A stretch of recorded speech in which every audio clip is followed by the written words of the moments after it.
Hello everyone, it's time for another deck profile. I haven't done an updated deck profile for this deck in a while because not much changes, nothing too special with each set release. But now with Festival Collection, we now got the new form of Orfist, that being Orfist Regis. And I have to say, it is quite a big change, but not really. Because with this new form of Orfist, we do now have multi-attack in Orfist, but at the same time, it requires a lot of setup and basically build up over time. So I have been waiting for good Orfist support for a while, but with each set, past set 2, it didn't really change much, and it was getting very lackluster to the point where I just didn't really care too much about Orfist. But with Festival Collection, with the new form of Orfist, it finally got me all excited again. And I just like Orfist's design along with the Cardinal archetype. It's because Link Joker base, and it just looks cool. And I also like the idea of building up the worlds over time, and that's something I've been kind of waiting for. But the way how Orfist kind of runs, it feels really slow. But luckily Overdress format is a format where it's basically turn 4 is the main game for the most part. So it isn't too bad. But as of right now, I am still a little iffy about Orfist, at least on how my ride deck is built. Just because the new Orfist is more of a late game card, more so than anything compared to the original. But anyway, how this deck runs. So, like I said earlier, it's a build over time type deck. It focuses on world orders, which is Orfist's own set order. Like every other Brand Gate deck, they have their own set order. In this case, it's worlds. And you just basically build up your world orders over time. And the more you build, it gets stronger. It's just too bad that it's a little slow. Even with the new Orfist speeding it up, which is not really speeding it up too much, it's not that great in my opinion. And once you build up your orders, you basically get your tokens. And basically your tokens is your big beater / your main big booster. It's basically everything for the deck. You cover everything in darkness, your opponent can't see it, and your Shadow Army tokens just do your attacks and does crazy stuff. And yes, this deck can hit hard, but one experience I've been having with this deck is lack of hand, because you do discard with Orfist, and I have been having trouble with hand with this deck for the most part, even with all the draw power I have. So there is still a little bit iffy parts for this deck because of that. But anyway, let's start up with the deck profile.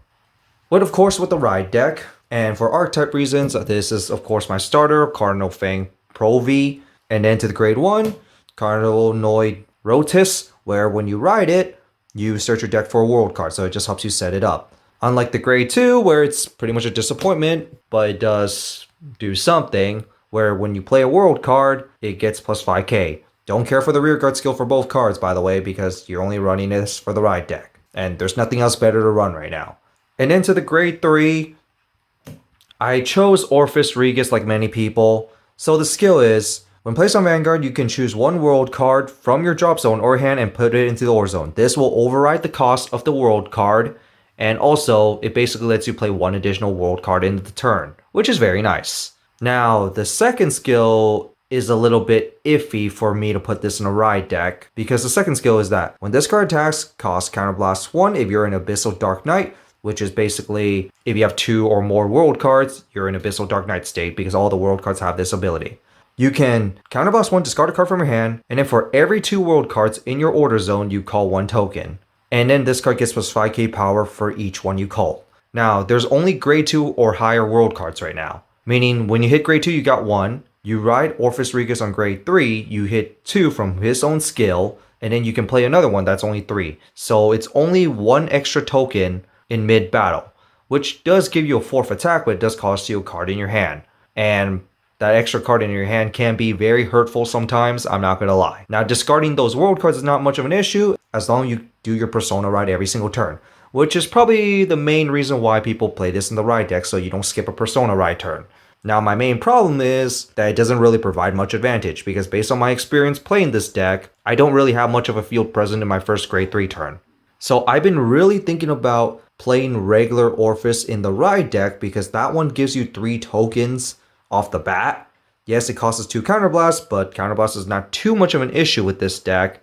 So I have been thinking about using regular Orfist because of the 3 token call, which provides more advantage than the 1 token in mid battle for the most part. Because based on my experience, I have not got a 4th attack during my first grade 3 turn. Yes, that 1 extra world does help, but even then, you only get 1 token because 3 doesn't matter. It's the 4th one that matters. And you mainly want to use this second skill once you hit 4 world cards, because that's when you start hitting hard. So it's more of a turn 4 card than anything. So I am still thinking about using regular Orfist in the ride deck and sacrificing the Persona ride, because that does, in my opinion, provide more advantage. But it's up to personal preferences. For now, I am still playing Orfist Regis, but it is up to personal preferences right now. And now to the main deck itself. Obviously, for Persona ride reasons, you still have to run the other 3 Orfist Regis. And now for the grade 2 lineup, not world cards.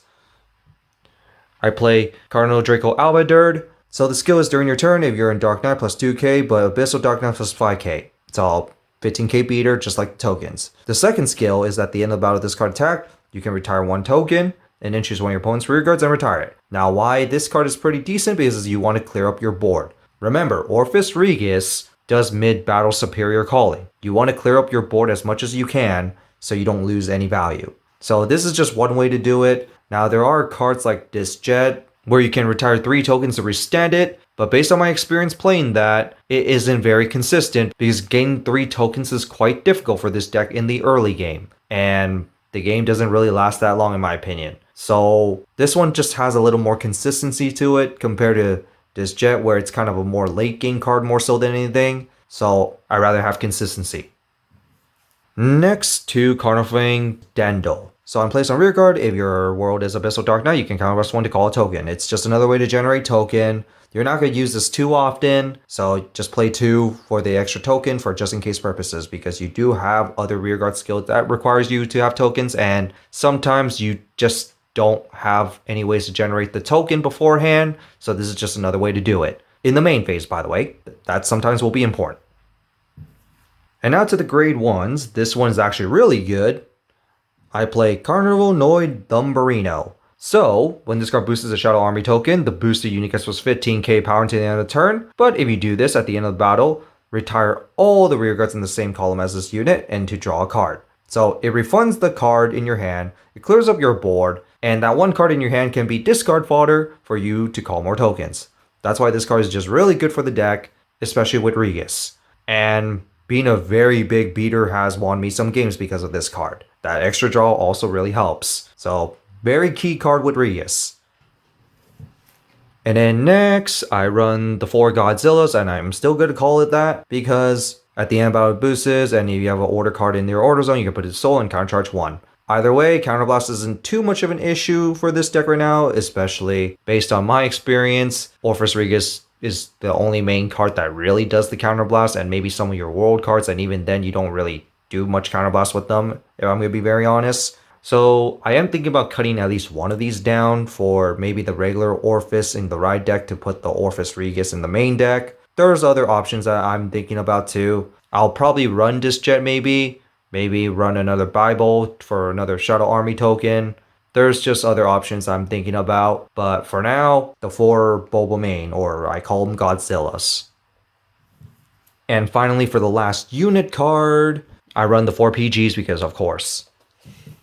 Now for the world cards themselves. So first off, I run Overcoming an Eternity, 3 copies. Now I only just run 3, not 4, because it can be bricky sometimes. Now, Orfist Regis can override its Soul Blast cost of 2, so that's nice. And its skill is that in the order zone, any Shadow Army token that you call gets plus 5k. And every world card also has this second ability where, depending on how many world cards you have in your order zone, if you have 1, Dark Knight State. If you have 2 or more, Abyssal Dark Knight State. All the world cards will have this, so I will be ignoring that for the rest of the order cards. But unique ability, Shadow Army tokens that get placed get plus 5k, which is really strong, especially in mid-battle. So obviously you have to run this, especially this is basically your discard fodder for Orfist Regis. Now I just don't want to run 4 because it could be too many, and 2 is enough. And 2 is enough to be played in your order zone. Next, the 4 Halloween Moon Knight. Unique effect lets you draw a card. Like I said, draw power is very important because based on my experience, I've been short on hand many times. So you do want the draw.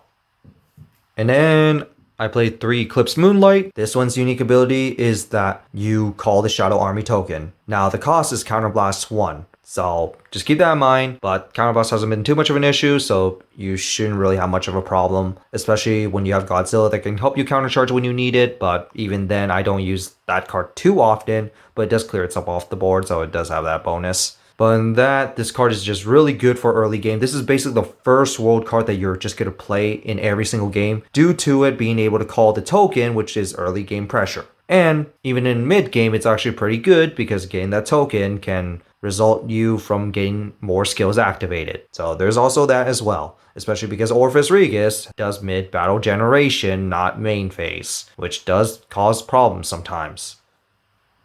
So that's it for non-triggers to the triggers.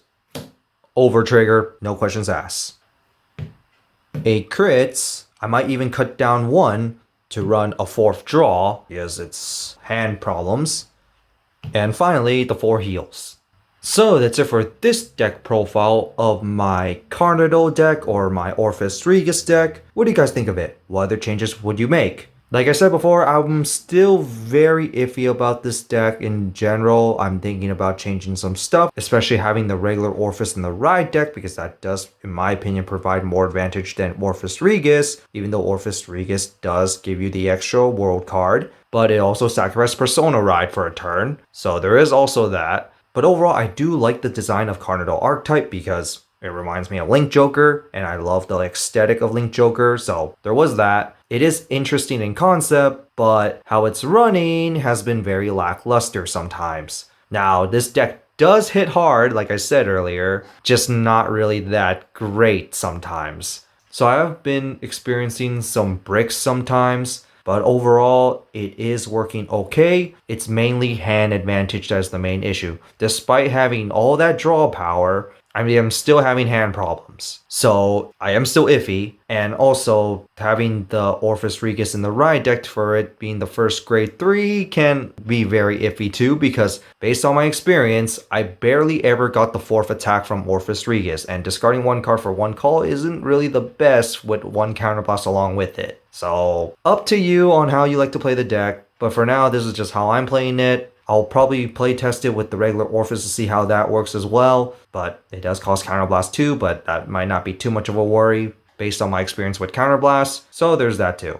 But in that, that's it for this, and see y'all next time.